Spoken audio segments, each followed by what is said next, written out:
Aggredivano le vittime alle spalle, le facevano cadere e poi strappavano loro le borse. 2 tentati scippi ed una rapina. Gli autori sono stati identificati e denunciati per rapina e tentato furto con strappo. Si tratta di 2 giovanissimi, 13 e 14 anni. Il primo di origine dominicana e il secondo colombiano. I colpi sono stati messi a segno a Conegliano il 16 marzo scorso. Il fatto più grave è avvenuto in via Cavour. Nell'ultimo caso la signora è rovinata a terra e in quella circostanza i due sono riusciti a sottrarre la borsetta che poi abbiamo ritrovato poco distante. La vittima è una pensionata di 67 anni che ha riportato una lesione alla mano sinistra, una rapina per sottrarre alla donna 50 euro. Il più piccolo dei due, quando è stato individuato, all'esito della perquisizione all'interno degli slip abbiamo trovato la tessera del codice fiscale e sanitaria appartenente appunto all'ultima vittima. I 2 minori sono inoltre ritenuti responsabili di altri 2 tentativi di furto con strappo avvenuti nella stessa giornata, sempre nel centro cittadino, ai danni di una donna di 29 anni e di una 74enne.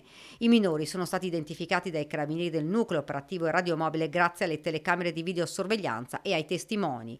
Il 14enne per ora è irreperibile. Uno dei due al momento è irreperibile perché la famiglia è rientrata nel paese di origine e quindi stiamo cercando di capire in che contesto è maturato questo gesto, che sicuramente è un gesto molto grave e che per fortuna è stato risolto insomma, nell'ambito di poche ore. Il plauso del sindaco di Conegliano ai carabinieri ora dice pene severe. Adesso ci aspettiamo, come abbiamo sempre detto, che le pene siano importanti, anche se sono minorenni.